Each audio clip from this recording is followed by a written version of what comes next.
గత బీఆర్ఎస్ ప్రభుత్వం నిరుద్యోగులను మోసం చేసిందని గత బీఆర్ఎస్ ప్రభుత్వాన్ని నిరుద్యోగులందరూ కలిసి గద్దెదించారు. నిరుద్యోగులందరూ ఏకమై కాంగ్రెస్ పార్టీని అధికారంలో తీసుకొస్తే కాంగ్రెస్ పార్టీ మేనిఫెస్టో చూసి మా అందరికీ భవిష్యత్తు ఉంటుందేమో అని చెప్పేసి నిరుద్యోగులందరూ ఏకమై కాంగ్రెస్ పార్టీని అధికారంలోకి తీసుకొస్తే ఇలా అధికారంలోకి ఏర్పడిన కాంగ్రెస్ పార్టీ నిరుద్యోగులను మోసం చేస్తుందని నిరుద్యోగులందరూ రోడ్లెక్కితే అక్రమ అరెస్టులు చేస్తున్న పరిస్థితి కనిపిస్తుంది. ఈ నేపథ్యంలో మనతో మాట్లాడడానికి ఎమ్మెల్సీ సంజయ్ గారు ఉన్నారు. సార్, నిరుద్యోగులందరికీ రావాల్సిన ఉద్యోగాలు ఇవ్వలేదని రోడ్డు ఎక్కితే ఎక్కడికక్కడ అరెస్టులు చేస్తున్నారని నిరుద్యోగులు ఆవేదన వ్యక్తం చేస్తున్నారు. ఏం చెప్తారు దీని గురించి? మీరు మేనిఫెస్టోలో ఏం పెట్టారు? మేనిఫెస్టోలో 2,00,000 ఉద్యోగాలు ఇస్తా అని చెప్పారు. మేనిఫెస్టోలో నిరుద్యోగ వృత్తి ఇస్తా అని చెప్పారు. మీరు పెట్టినే డిమాండ్ చేస్తా ఉన్నాం.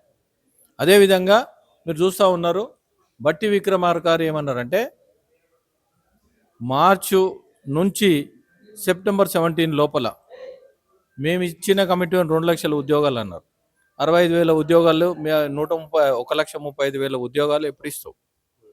అది ఇచ్చి తీసి మీరు మాట నిలబెట్టుకోవాలని డిమాండ్ చేస్తా ఉన్నాం. అదేవిధంగా నిరుద్యోగ వృత్తి అన్నావు. ఎవరైతే ఉద్యోగాలు ఇవ్వలేవో యువకులకు ఉన్నారో సుమారు ₹1,00,000 ఇవ్వాలి. ఆ ₹1,00,000 ఇచ్చిన దాకా కాంగ్రెస్ ప్రభుత్వం ఓటు అడగొద్దు, వాళ్ళ దగ్గర పోవద్దని మేము డిమాండ్ చేస్తా ఉన్నాం. చాలామంది చాలా జీతాలతోని ఒక రోజు అశోక్ నగర్ చౌరస్తాల ఊర్లకు పోలేక మేము ఉద్యోగం సాధించి పోదామని, లేదా మీకు దమ్ము ఉంటే 0 క్యాలెండర్ రిలీజ్ చేయండి. ఉద్యోగాలు 0 క్యాలెండర్ రిలీజ్ చేయండి. ఎందుకు వాళ్ళ జీవితాలతో ఆడుకుంటా ఉన్నారు?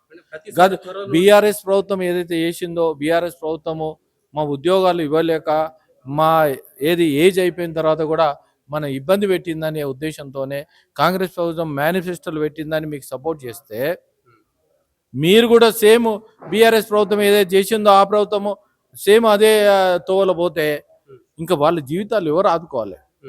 భారతీయ జనతా పార్టీ తరఫున డిమాండ్ చేస్తూ ఉన్నాం. మీరు ఏదైతే మాట ఇచ్చిర్రో, ఏదైతే మేనిఫెస్టోలో పెట్టిర్రో అది కంపల్సరీ చేయాలని భారతీయ జనతా పార్టీ డిమాండ్ చేస్తూ ఉన్నాం. అందుకోసానికి వాళ్ళు 31 తారీఖు పెద్ద ధర్నా కార్యక్రమం తీసుకుంటా ఉన్నారు. మా అధ్యక్షులు ఏదైతే రామచంద్రరావు గారు ఉన్నారో, రామచంద్ర గారు ఆధ్వర్యంలో మేమందరం సపోర్ట్ చేయడానికి రెడీ ఉన్నాం. నిరుద్యోగులు ఉద్యోగులు వచ్చిందాకా వాళ్ళు ఎంబడి ఉంటామని మేము డిమాండ్ చేస్తాం. అంటే ముఖ్యంగా కొందరు మంత్రులు 60,000 ఉద్యోగాలు ఇచ్చిన మనొకరు, 75,000 ఉద్యోగాలు ఇచ్చిన మనొకరు, 80,000 ఉద్యోగాలు ఇచ్చినామని అంటే ఎవరికి నచ్చిన వాళ్ళ స్టేట్మెంట్ ఇస్తున్నారు. అసలు ఈ ఉద్యోగాలు ఇచ్చారా నిజంగానే? ఒక్కటి చూడండి, యాక్చువల్ ఏంటంటే ఉద్యోగాలు వీళ్ళు ఎన్ని ఇచ్చిర్రో వాళ్ళందరూ గవర్నమెంట్లో ఉన్నారు. ఈ మంత్రి గవర్నమెంట్లో ఉన్నారు, ఆ మంత్రి గవర్నమెంట్లో ఉన్నారు, ఆ మంత్రి గవర్నమెంట్లో.